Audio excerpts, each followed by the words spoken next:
Hi everyone, welcome to Commissioner Wilson's virtual office hours. Welcome. Hi, we have a very special guest, Miss Valerie Anderson from the Friends of Split Oak Group. How you We're doing? so excited. Thank I you. know. I love seeing you. I love having you here. We've been friends for a long time, and it is a nice thing to have friends in house. It's like, with the COVID stuff, we've been off on in person.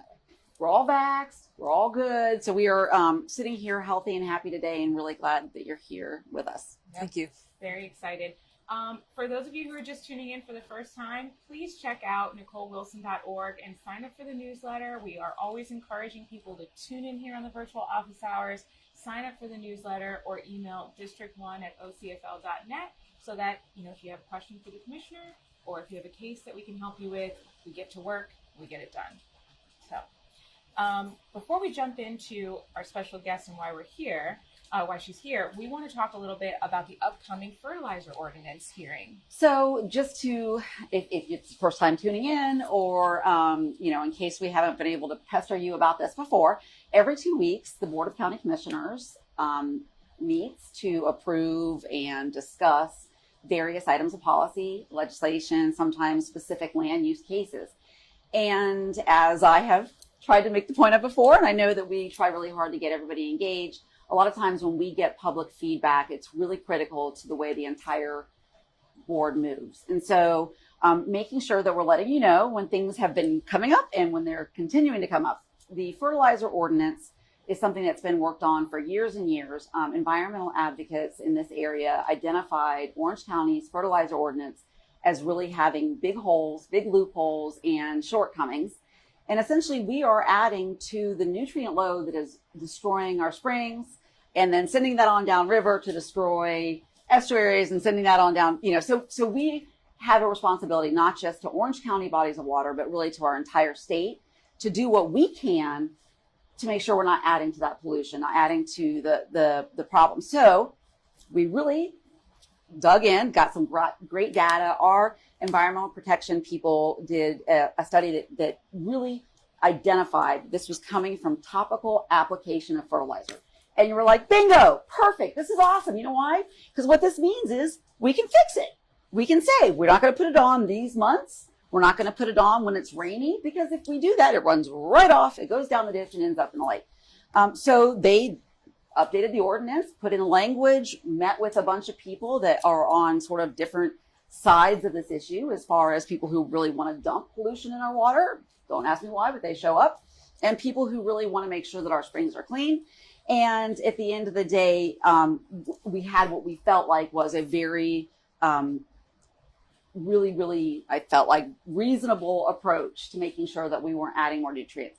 The problem is that there are deep-pocketed special interests out there that are concerned that we are going to somehow affect their bottom line, and they don't really care if your kids are swimming in poop or not. So if you have an interest in clean water and you want to make sure that the board hears your interest in it, please come out Tuesday, send emails to the entire commission and let them know that we should have the same fertilizer ordinance here in Orange County that they have in all the counties around us. And any area in Florida that is part of a spring shed should really be careful about the way that they're landscaping or that they're applying any type of chemicals anywhere. And so we have to start here. This was really easy, low hanging fruit. And we need to get it through on Tuesday. Awesome. So that is a public hearing. So between 2 p.m. and 5 p.m. here at the county admin building, we're asking people to come out and let your voice be heard about the updated language to the Fertilizer Ordinance. I don't feel too passionately about that. Awesome. Springs. Well, now we get to talk about something. There's 1,500 people moving here every single week, and they might not know that in their backyard, right here in Orange County, there's a secret treasure called the Split Oak Forest. And that's why we have our guest here, Valerie Anderson. Yay! Valerie, tell us a little bit about yourself so we can give people an update on who you are and why you're here. So I'm a Florida native. I live in Kissimmee. I first moved to Central Florida well, I guess it depends. Volusia County, everybody forgets about Volusia County. I thought it was Central Florida. Other people say it's North Central I Florida. don't know. I think No, it it's was Central definitely Florida. Central Florida. Okay. Well, I disowned Orlando before I moved here, but now I live here. So, anyways, I moved to St. Cloud, and then I started visiting Split Oak even before I moved to Orlando, simply because I really like wilderness areas. Even before I did any sort of botany stuff, I was an undergrad in organic crop production at UF, and I just started coming there when I had a convention in Orlando one time, and then you get really lost. So just FYI, if you ever want to go to Split Oak, go to friendsofsplitoak.org and look at our trail map, or make sure you have a phone with, because this was before real Smart forest. Yeah, you just get totally lost. The signage is not really that great. So yeah, don't get lost out there like I did until after 10 p.m. It's a whole different adventure, right? Yeah. So yeah. So Split Oak is like, I've been going out there for a while, and I was working on my master's thesis at University of Southern California while I was still working for the USDA, and we were hiking there all the time. And then she goes, "Why don't you do your master's thesis on Split Oak? I feel like something's wrong. They don't have a sign out on Narcoossee Road. Nobody's doing any research there. I don't trust Osceola County. I don't know what's going on." And I was like, "You're just all suspicious about all this stuff." And I'm like, "Sure, I'll do the research." And you've regretted it ever since. That was your life. so I finished that thesis in 2015. And I've been fighting for the forest since. Yeah. Well, maybe, Commissioner, you actually taught me a lot about the history of Split Oak, so maybe you can tell us a little. Well, interestingly, the first time I met Valerie, it was at a League of Women Voters Natural Resources Committee meeting where, I tried to help volunteer if there was, opportunities for some pro bono work or to try to get some community information out there. And this young person comes in who had studied this beautiful forest and explained that it was under threat of development. And I'm like, let me see these papers. Hold on. Look, there's no way. This is conservation land. This is owned by the public. Valerie, you must be mistaken. And so, the reality of it is that there's a long history. Split Oak didn't just decide to be conservation recently, and it wasn't part of, necessarily a historic enclave, but it was actually part of a very strategic plan to hold some areas in conservation between two counties and an entity of the state, to try to help mitigate the damage that we've done through development. And partly right here in Orange County, right on I Drive, the convention center was mitigated in part by some of the land in Split Oak Forest. And for those of you that hear about our land use cases, and you've heard me talk about my concerns with mitigation and mitigation banking, it's because of this type of story. This is really a case study in the problem with mitigation, is that if you destroy something right here in front of you today, and you say, it's okay if I destroy this because I'm going to pay into something else over here, and I'm going to hold on to some land or some wetland over here, and that's going to make up for this, then you've robbed this whole area of something ecologically beneficial. And then what you've done is you've essentially relied on this over here to provide whatever that is in understanding. It's never going to be like this one. Mm-hmm. It's never going to be like this one. Well, and what we find out is, fast forward 20 years, this one is under attack, and we're going to mitigate it over here. Right. And, we're going to mitigate ourselves right off the plant, right? Because at some point there's, we have 2 weeks ago, there was a case that was completely approved before I got here. It was the last piece of the components in this case that were coming through, and there was a mitigation plan involved. And I looked up to see where they were mitigating, and it was in a different county. And I asked some of the residents, like, that they're not mitigating here, right? You're not going to get any extra conservation land around you, when they said that they are going to pay into mitigation. And they didn't really understand that because nobody really explains that. But it's something that I'm going to try to make sure that we're getting out there as much as possible. And I'm going to fight really hard in Orange County to make sure that if we're mitigating, that Orange County residents get the benefits of that. Right. So we've talked a little bit about mitigation. We also last week had Katrina Shaddix and Dr. Jones talking about manatees. And thank you for coming for the both of them. I didn't have a Right. chance to be here, but my goodness, that was such an informative, great amount of, I mean, I was so proud to have them here in our office. So thank you. Right. And so we brought up the mitigation legislation that's happening for seagrass right now at the state. Yeah, that's Oh so my bad. gosh. That it's so bad. is truly unreal. Right. When we think about the conversations about the manatees on a national scale, at the state scale, all the money that politicians at the state are taking credit for, that came from the federal government for coastal mitigation, it's all a ruse when you're going to have a seagrass mitigation banking bill, when, like the commissioner so perfectly explained, mitigation banking is really limited in Right. its benefits. Right. And let's just starve the manatees more. Right.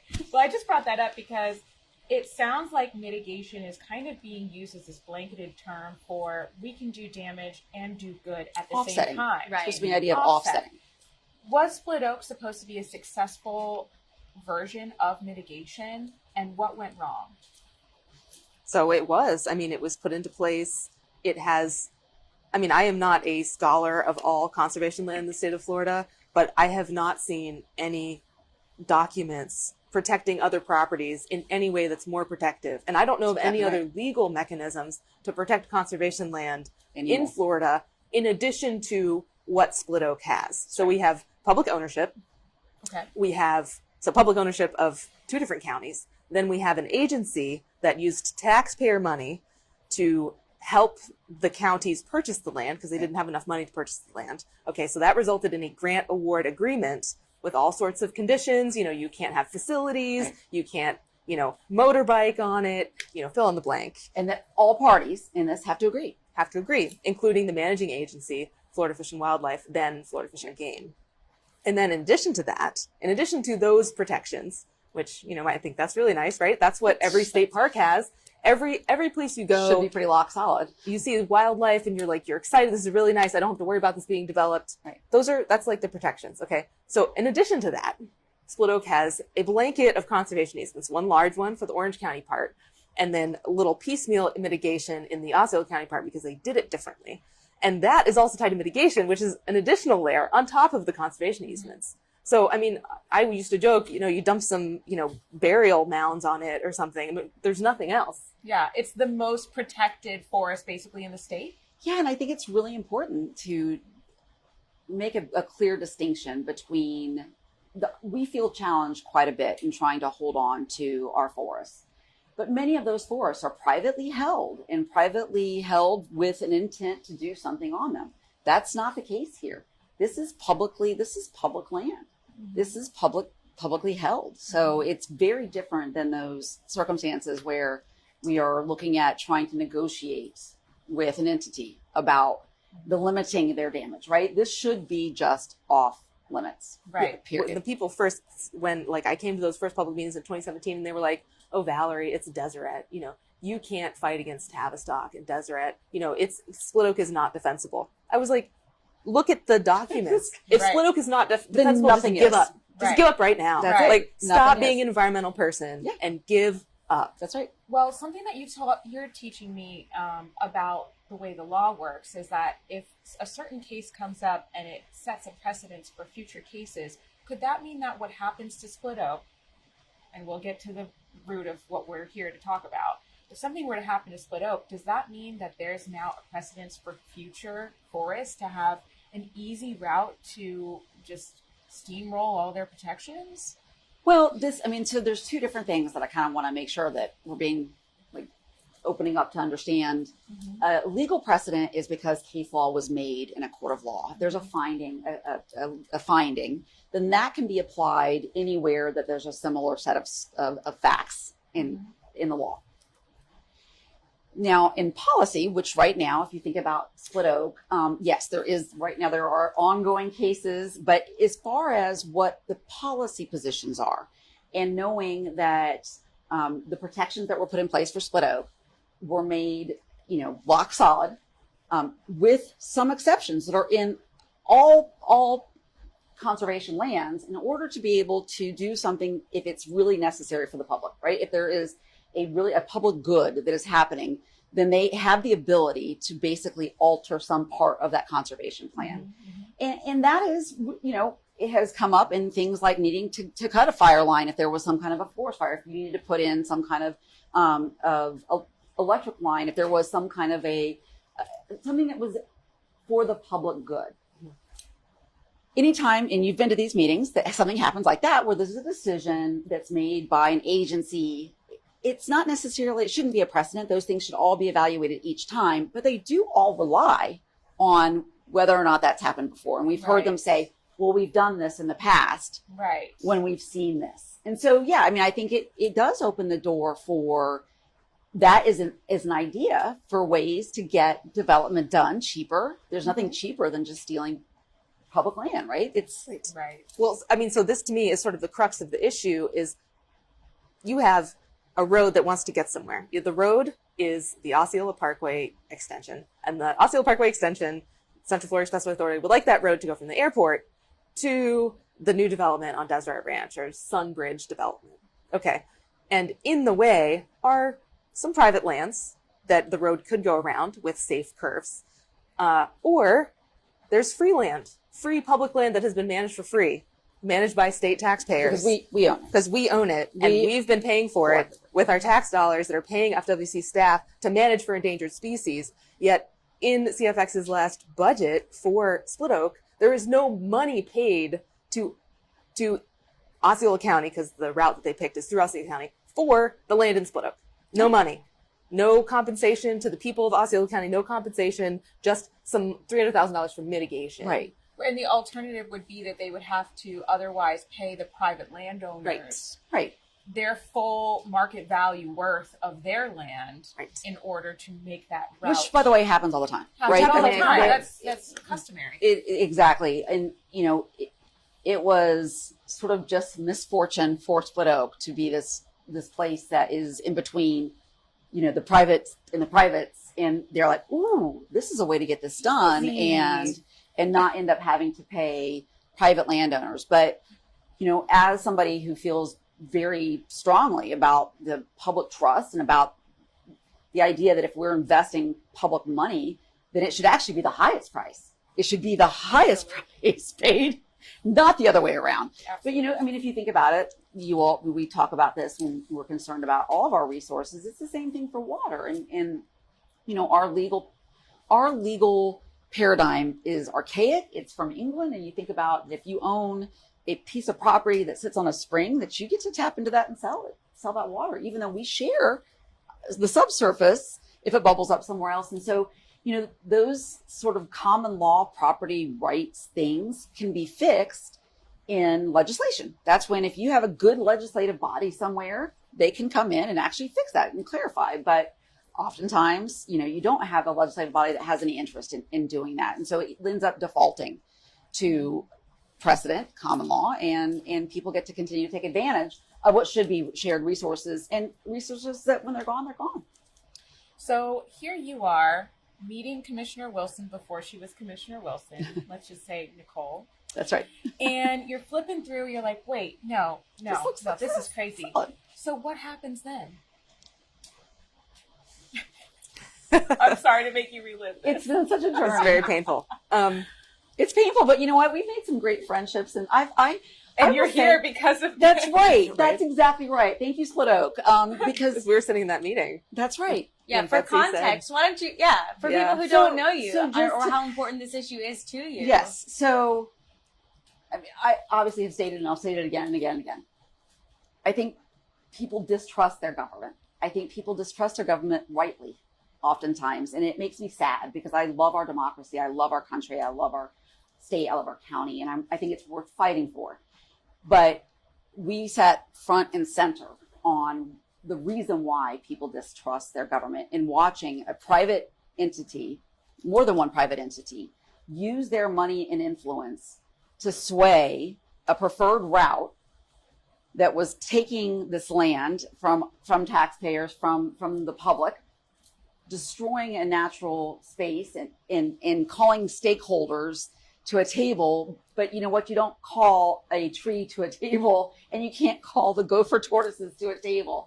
So the idea of it and watching it play out and thinking, well, we're going to make these points at this next meeting. And we would strategize, and we would go to the next meeting with what we felt like were very clear and concise reasons for why they needed to go the other way, pick a different route, backtrack. And we even were able to uncover some very, I think, some very, I would say, unethical dealings, Yes, really. where there were items on the Osceola County agenda that were not, actually they weren't agendas. They weren't came up for agendas, discussion, and, lo and behold, did a public records request, and there was all kinds of, communications going back and forth between the developer and the commissioner about whether they were going to get agreement.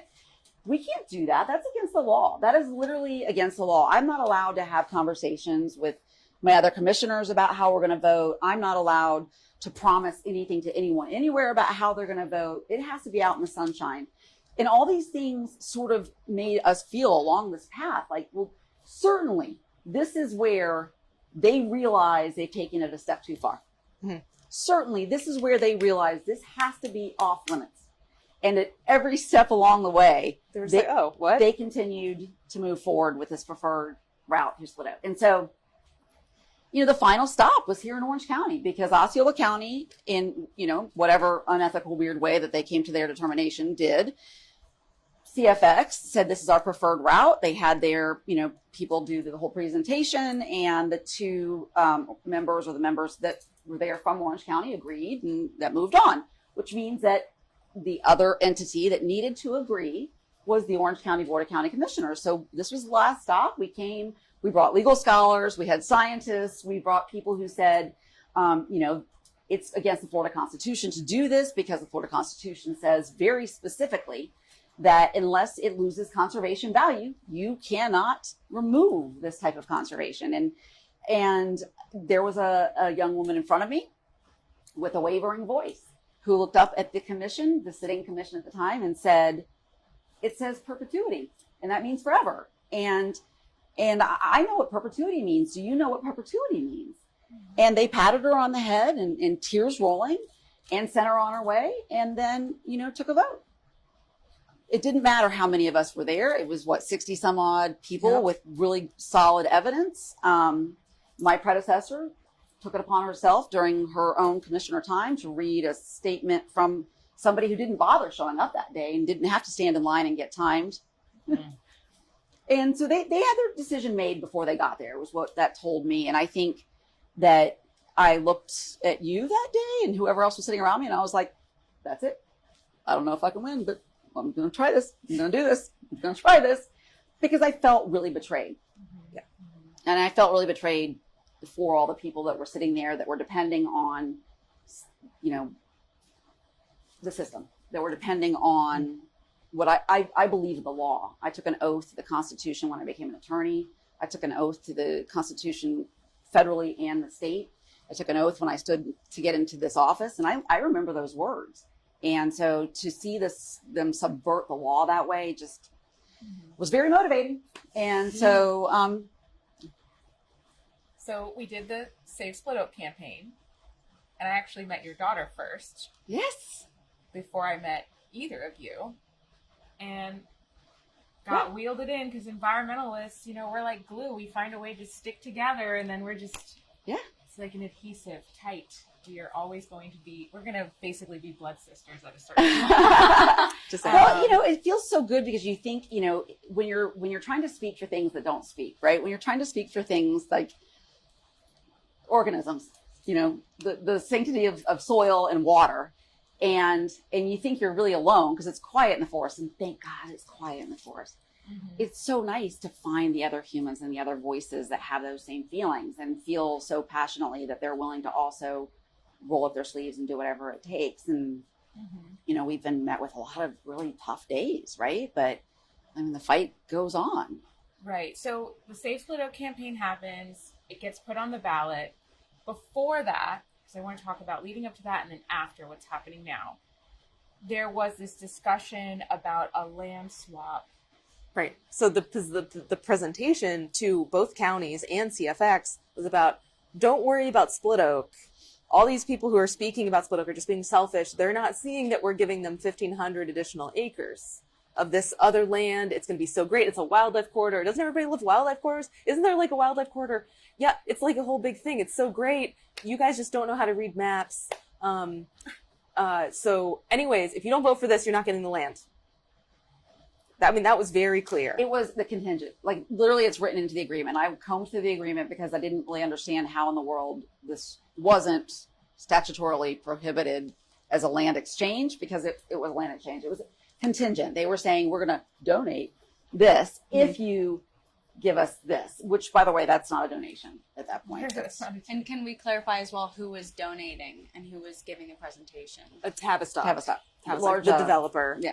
So there's developer of Lake Nona. 4 Cute. entities right here. There's Tavistock, CFX, Orange County, and Osceola, aside from the other parties in the agreement. Right. And then there's Valerie and the little girl and you and Yeah, no, I mean, there was a lot of people. I mean, there's a lot of people that understood that wasn't a good deal. That, Right. when you read the agreement, there was never really any understanding about the way it was going to be restored or maintained. There was who was going to hold the easement, who was going to, I mean, there were no questions answered by the time it got to a vote here in Orange County. right. And that was part of the thing that I brought up that day was this, take a step back and read through what you're agreeing to. Well, it came back because Commissioner Bonilla brought up again, Yes.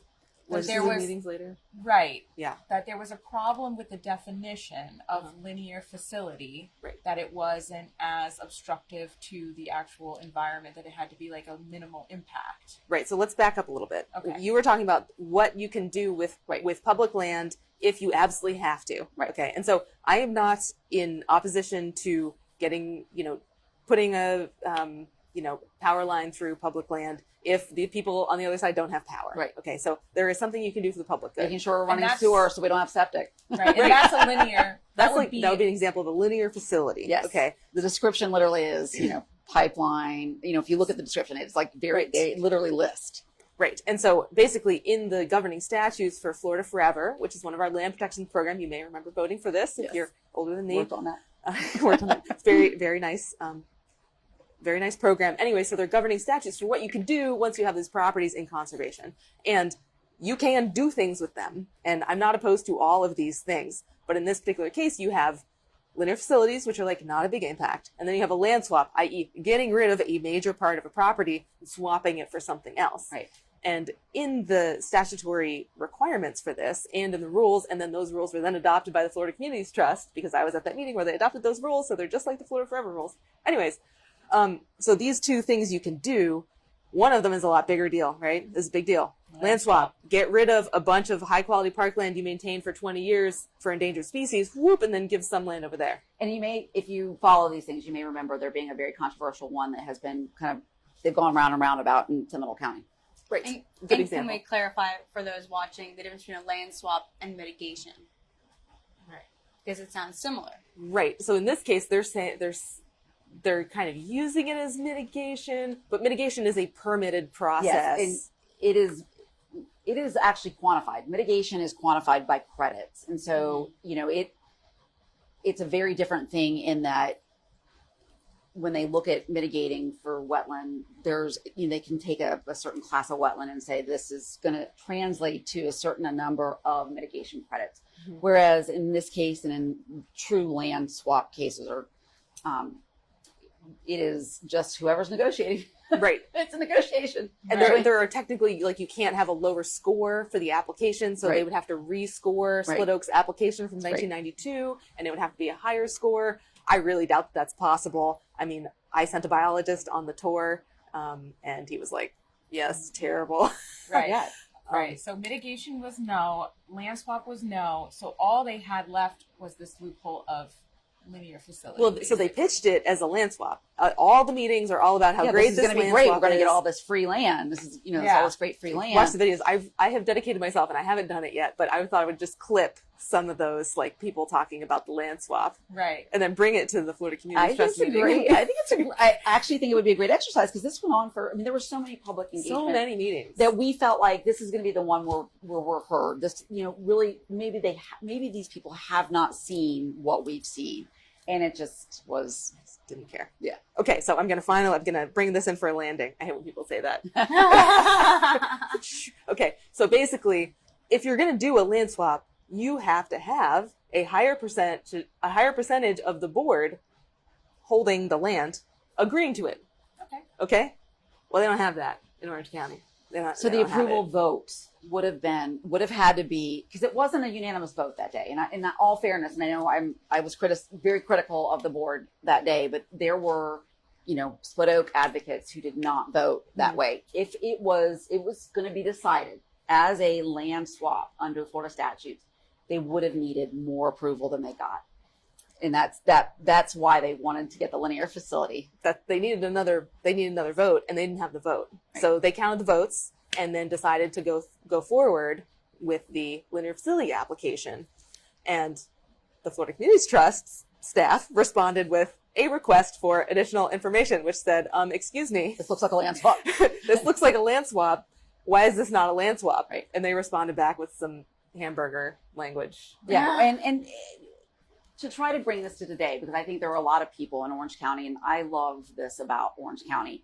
Orange County showed up in droves and agreed wholly by 86%? 86%. To protect Split Oak. I mean, it was loud and clear. How often do we get to hear that loud and clear about a single issue like this, right? We got to hear loud and clear. And so, you think, okay, perfect, done, right? Done. Now they've spoken, done, certainly done. It's over, right? As it turns out, that's not the case, because by then, Osceola County had already decided to try to fight Orange County's attempts at putting that on the ballot. Did not prevail at the first level, continues on.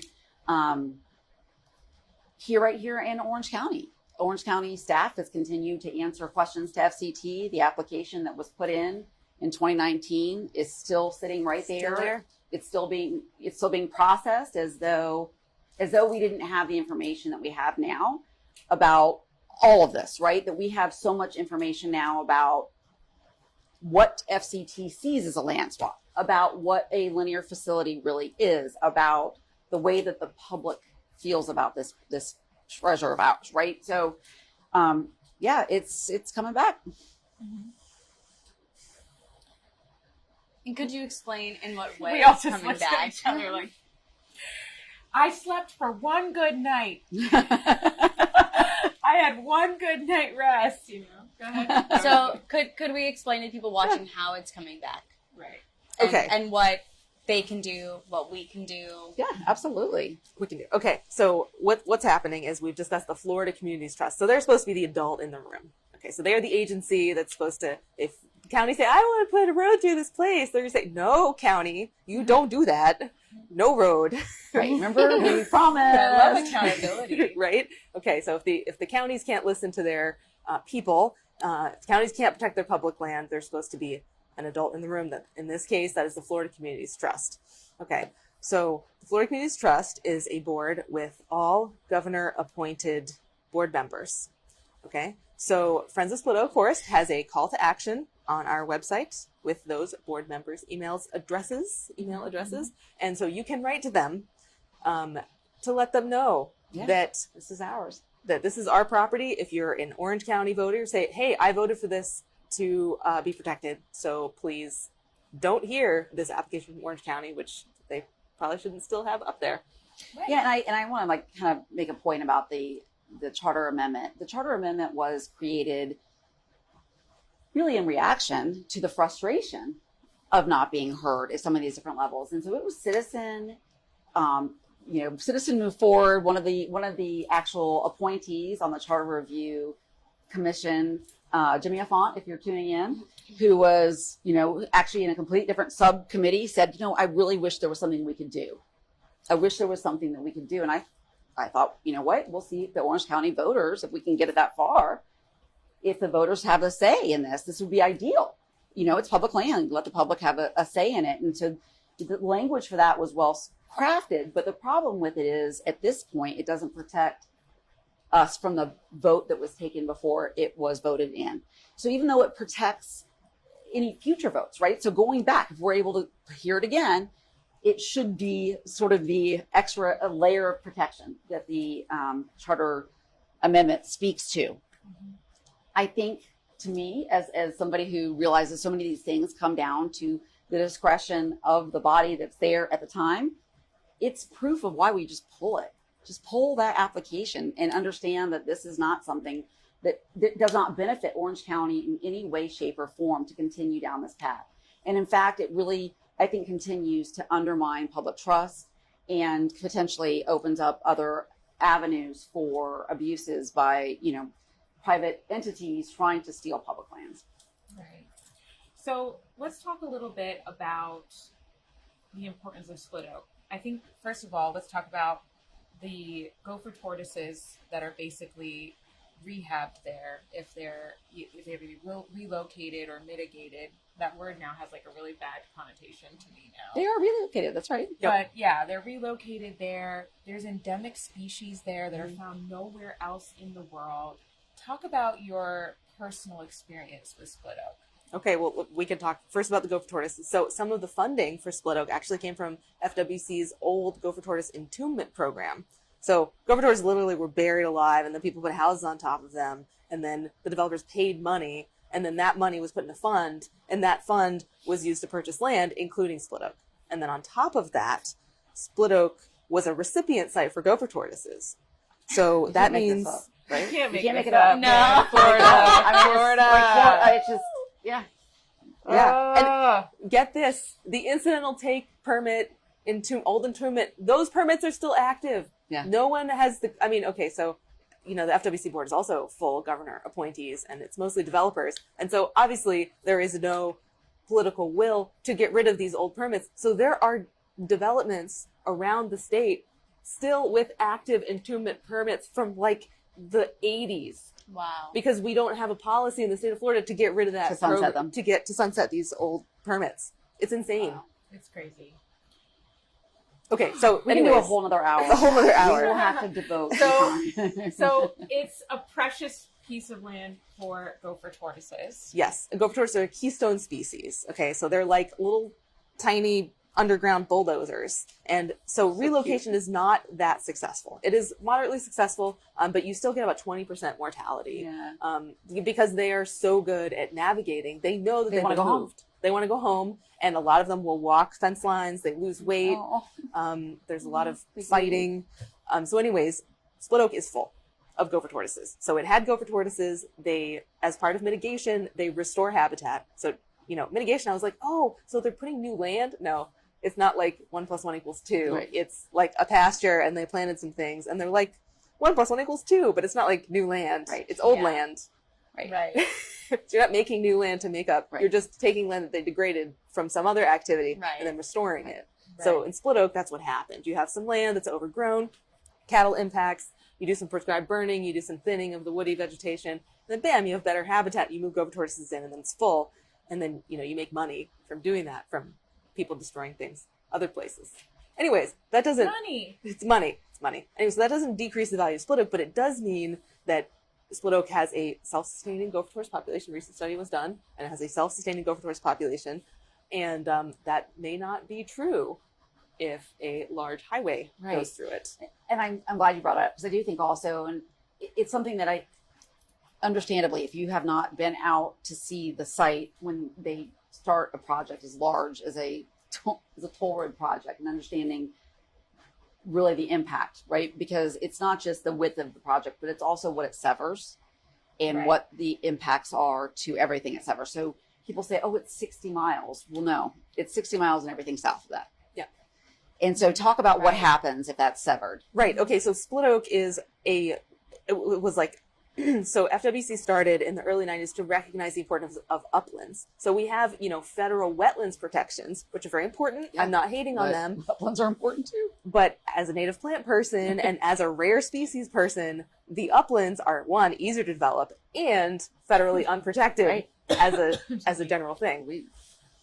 Okay, and so basically Split Oak was part of a program to protect uplands. So it's mostly dry, sandy uplands, which if you're like a runner, it's kind of a pain in the butt because, it's like all Or a sandy and you're great running. workout. It's a great workout. Think Think of your calves, people. Think of your calves. I'm running in place.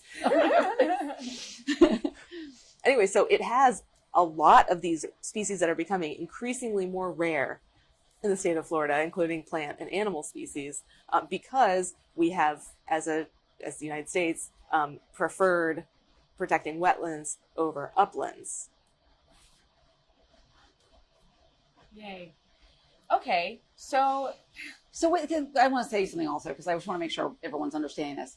The ideal situation is to have all the above, right? Right. Because you can't just protect one or the other in any system. You've got to have all the above, right? Like there's a Right. okay. Right. So I love the Florida Forever program. It is drastically underfunded. Okay. So, it's supposed to be like 1/10 of doc stamps Right. revenue. And the legislature puts forth like 100 million. And then the environmentalists cheer when it's 300 million. Well, the revenue's like What it was 9 supposed to billion be by or something. constitutional It used to amendment. be, And it's being ridiculous. stolen It used by to the be like legislature. 800,000 a couple years ago, and now it's just It's like nothing. It's like nothing now. And so what we have is we have a planning process. We have tools developed by the University of Florida ranking what should be protected. We have the science Right. To know. about what should be protected. And that's not what's being protected because our legislature and governor historically have refused to fund the program Right. with the actual money that is coming in. right. And so what you're seeing is not what the voters voted for. What you're seeing is not the actual priority of what should be protected. Mm-hmm.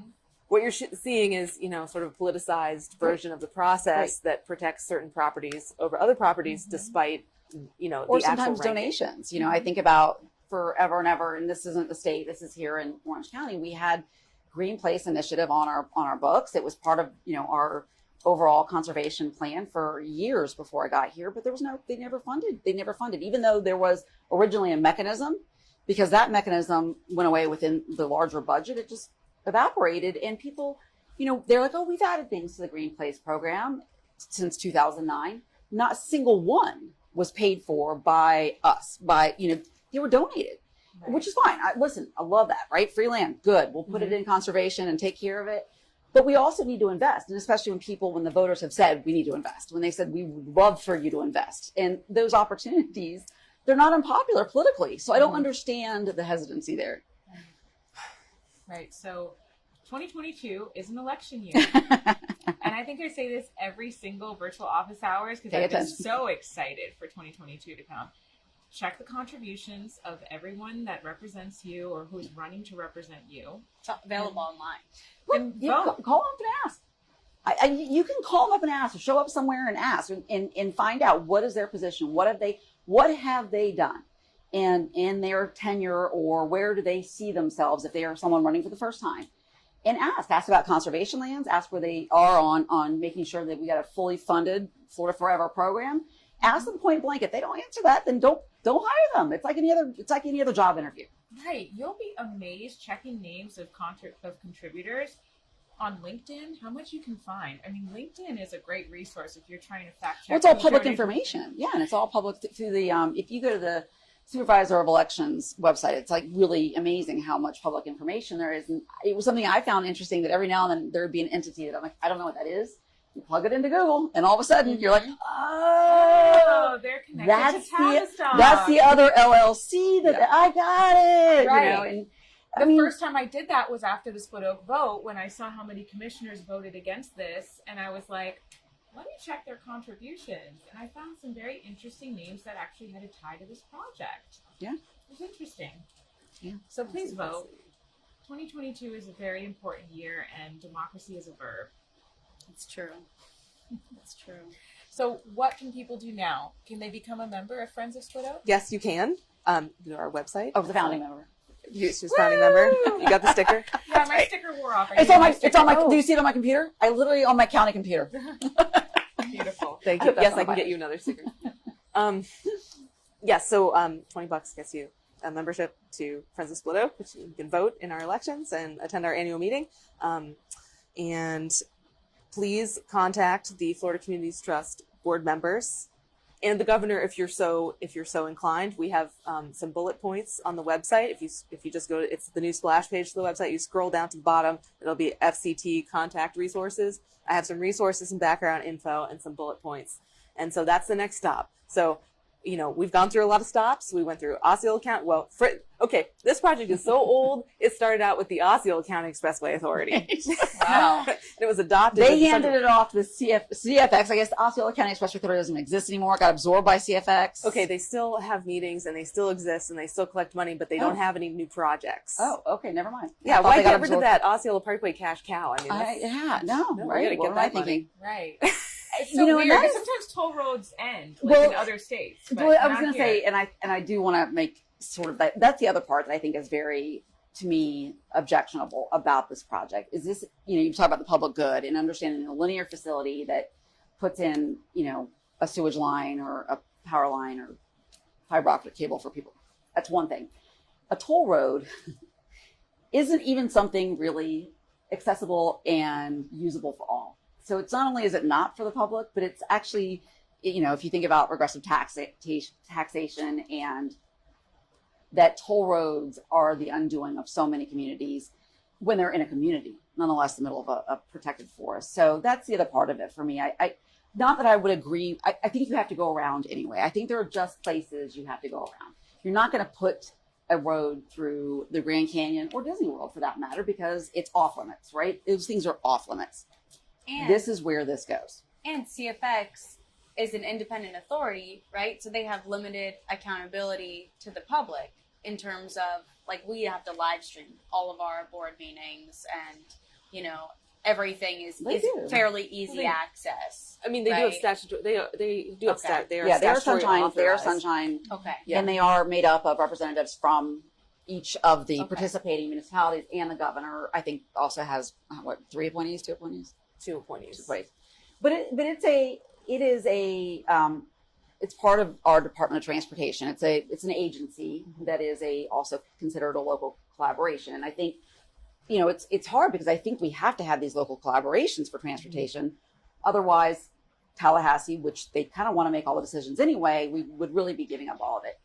But to your point, I think it was really easy to vote on something in a CFX board meeting Yeah. without the full accountability of your constituency, because it's a diluted, if you're making up several counties and several municipalities up there or whatever it is, you're kind of diluting that responsibility. So I don't know what the answer is as far as the oversight, but I would hope that we could figure out a way to not have any type of board that's got no other purpose other than, it seems like, to build toll roads. Toll roads to new developments. Right. Right. I mean, so you Right. look at this. I mean, this has happened. This is not just here. There's the fourth 836 extension in Miami. Mm-hmm. So you have these toll authorities that are being responsive to what I think is their job is to make more money. I mean, they're just like any other corporation, except they Right. do have statutory authority. So their job is to make more money, not necessarily to be doing the right thing environmentally. That's right. I mean, it was fascinating to me to see that when there was some, conversation about transit, that they would be paying off the ridership that they'd be losing to CFX. I'm like, we should be doing this. This is backwards. We should be incentivizing that ridership to get their cars off the road. This is its own it's a machine. It's a money making machine for itself, self-feeding, self-paving. Right. And so we see the MCORS projects, Right. and they Yeah, all oh, targeted God. conservation land. Right. Yeah. So Just like MCORS was Pluto. a state project that was going to put huge tolls, it was like 3 new big Three veins. new toll roads, yeah. Right, Yeah. through the state of Florida, through rural communities, through farmland, through conservation land, bisecting, the last remaining wildlife corridors. And the people all up and down those plans were like, oh, no, you don't. No, don't do this to us. Because they understood the impact and what that would do to destroy their community and oftentimes their environment. And it's devastating to an environment. Well, Right. and didn't MCORS, it still passed the legislature and the governor, if I'm correct, because it was the Senate president's pet project. Yes, it was. But it was an outside entity that ended up blocking it, right? Because they were like, this is just it's not excessive. blocked. It's not blocked.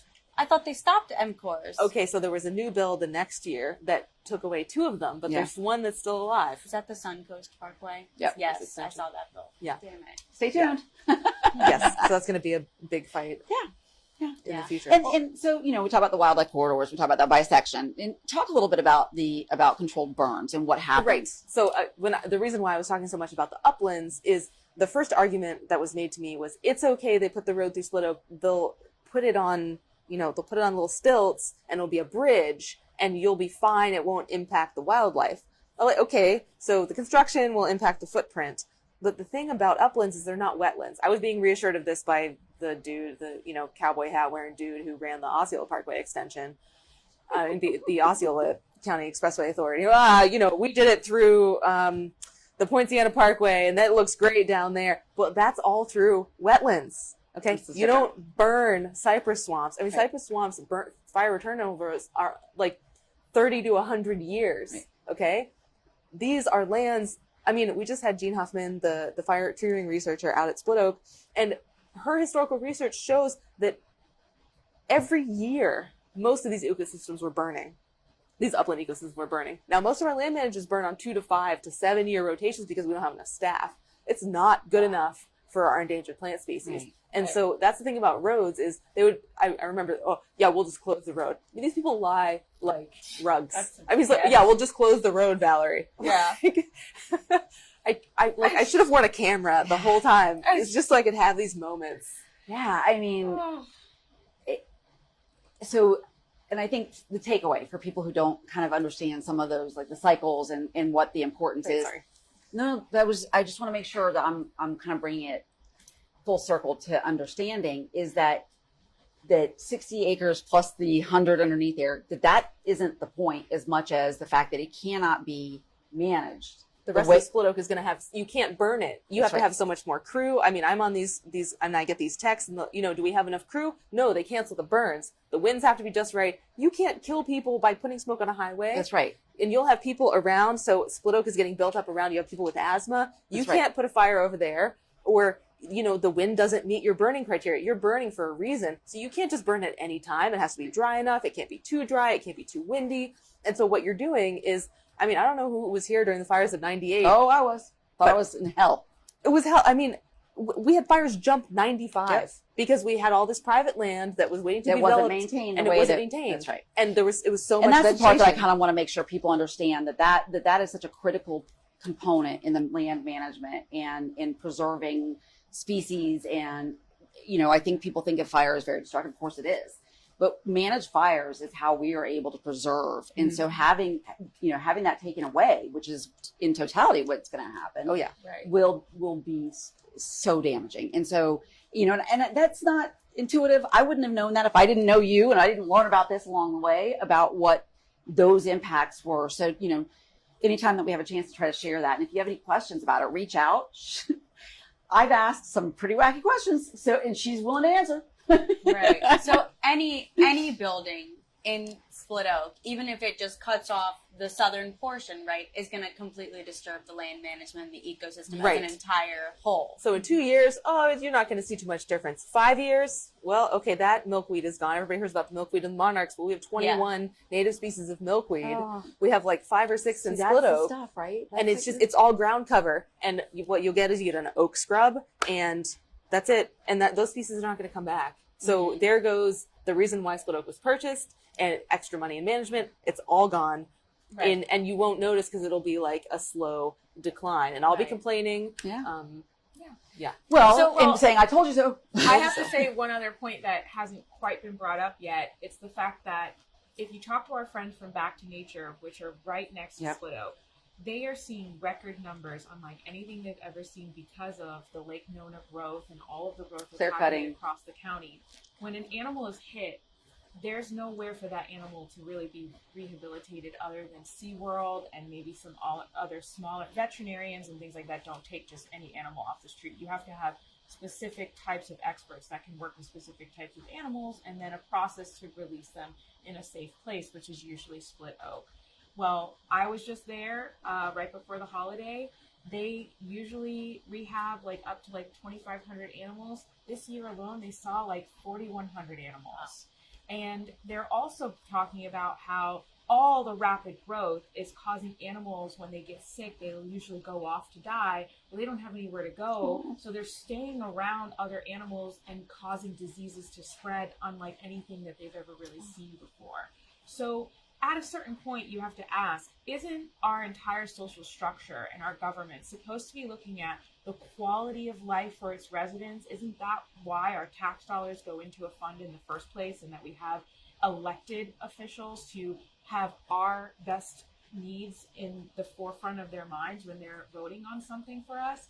Right now, animals and trees out the door, our quality of life with this rapid growth is declining. It's on electeds and it's on these decision makers to think twice about what do the residents really need. Yeah. Right. And I think that ties perfectly back into your point, Commissioner, about people mistrusting the government. You know, it is valid. It It's is valid. fair. I wish it wasn't, No, but it's justified. it is justified. And I mean, I'm challenged every day, right? Like I get up every day and I sometimes feel like I, want to put the blankets back up over my head because I'm still very frustrated with the priorities that I see from some people who I think are really brilliant that are in our local sphere. And I think, you know better than this. Why is it so hard to convince local leaders to do the right thing when it's also what their constituents want? Right. To me, sometimes the right thing is not going to be popular. Sometimes the right thing isn't going to, it's still the right thing, but this is right and popular. Yeah. So it's been a very difficult thing to realize that Orange County, with me sitting right here, has continued on. And, I was able to, somebody out, not me, but somebody else did a public records request this time and got some information about the continued dialogue with FCT and trying to fulfill all the requirements to make sure that they were able to get that application through. And this happened while you went down to the ballot box and made a decision to protect Split Oak. Right. That was going on. And I mean, the last one I had was like August, my election was August. And so, I don't have anything after that, but and I understand that the administration here and staff here have to do what their electeds have voted on. But I think in a circumstance where you've seen a voter mandate this strong and you've seen a change of electeds, that there should be a pause and a way to, look at this and bring it back for a vote, bring it back for discussion, make another public engagement. Let's talk about the things that maybe weren't completely vetted out in a way that the public understood. But, the public seemed to have gotten it better than Better than most things. So, and I will always defend the public on this because I do hear they didn't know what they were voting for. It was on page 3 and it was wordy and they could have skipped it and they didn't skip it. Right. So you did show up and you did do the right thing, public. So we got your back, but we're not done yet. Yeah. So please, if you check your voter registration card and make sure it's all up to date. Make sure everyone that you know in your phone, just spend an afternoon calling and texting every person you know. Are you registered to vote? Is all your information up to date? And then check the contributions and then please. And listen, this is the other thing. And I know that this is a nonpartisan seat. So I want to say that this is a nonpartisan issue. The way that we feel about our environment, it's a nonpartisan issue. And we just need to put that aside and stop thinking that way. The voters We need to hire people that have our same values as far as what we think we want this place to be like after we're gone. Mm-hmm. And I don't care if they're red, blue, or purple. If they don't think that the environment is important, then I'm not going to hire them. And I would just hope that we could all agree on that. And I think it's something that, when we go out into the world and talk to people about conservation, people agree.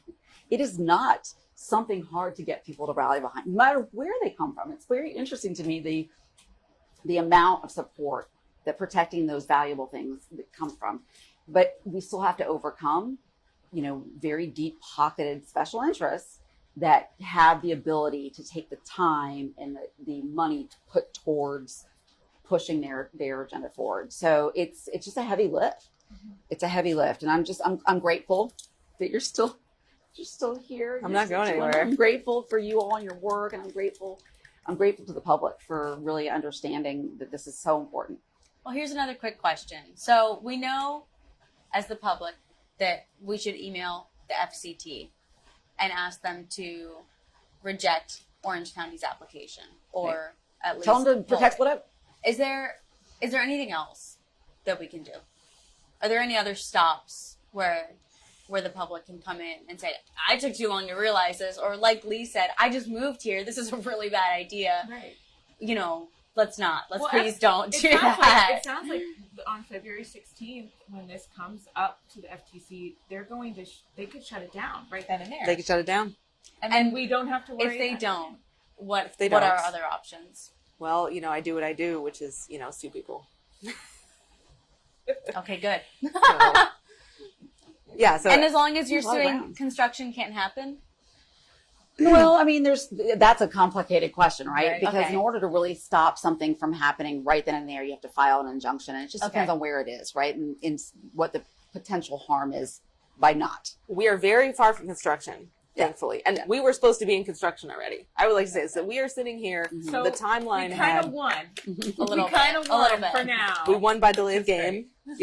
We used right. our timeouts. We know how to use our It's timeouts. like going into remission. The cancer's never truly gone. It's like- Right. Right.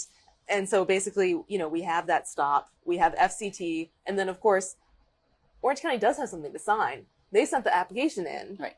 but they don't have to sign the application.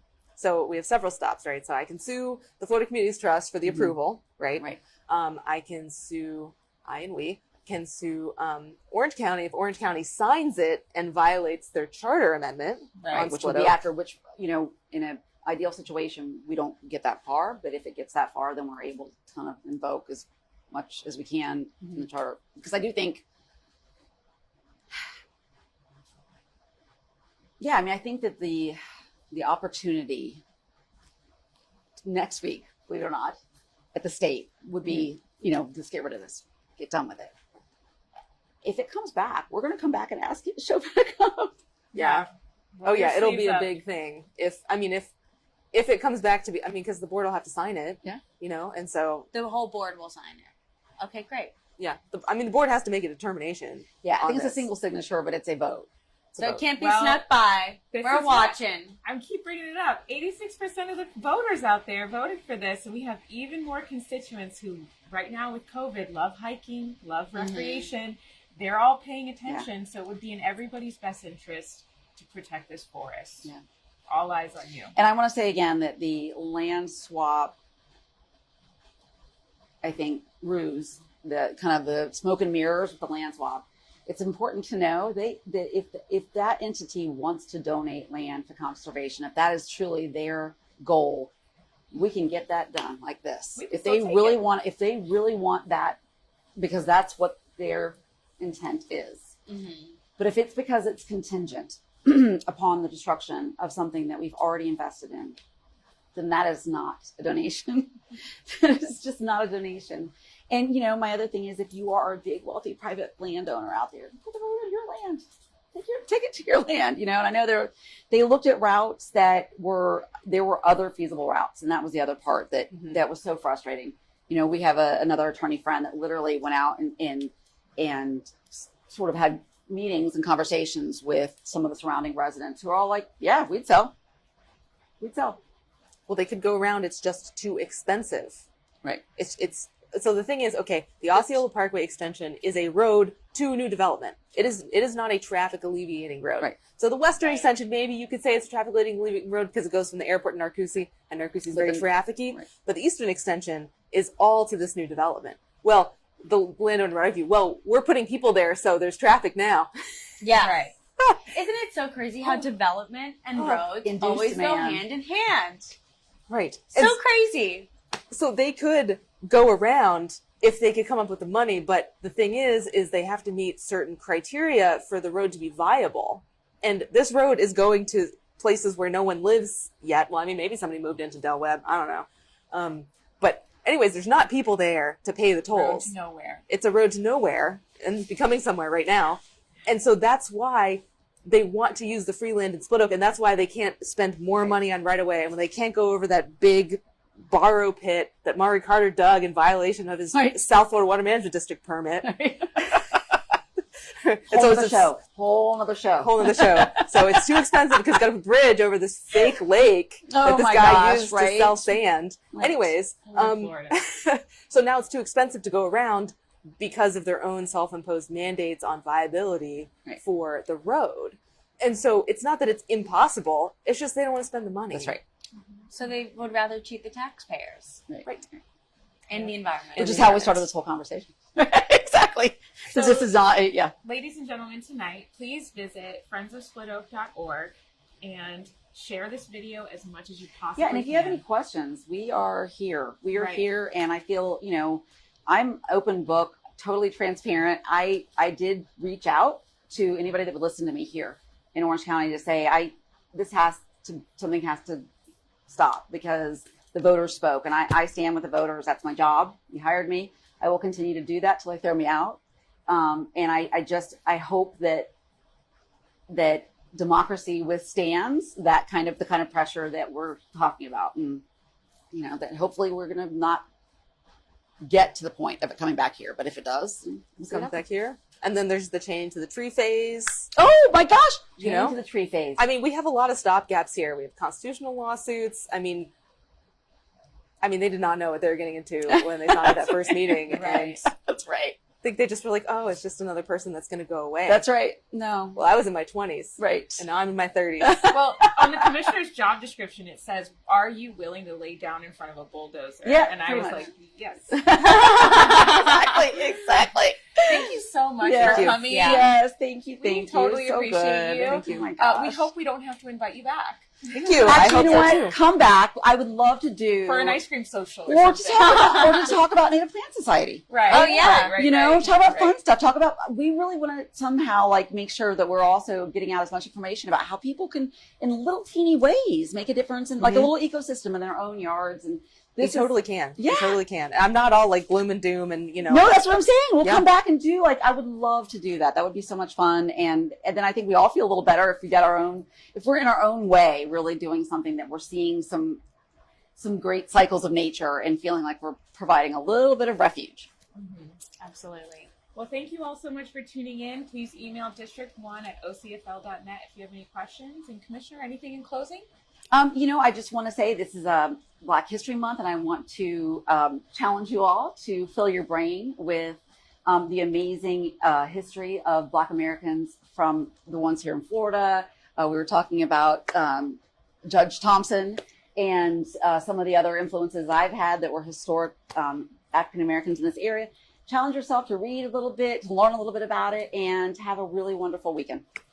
And look out for the newsletter because it's coming tomorrow and it's going to have really interesting information. See you next time.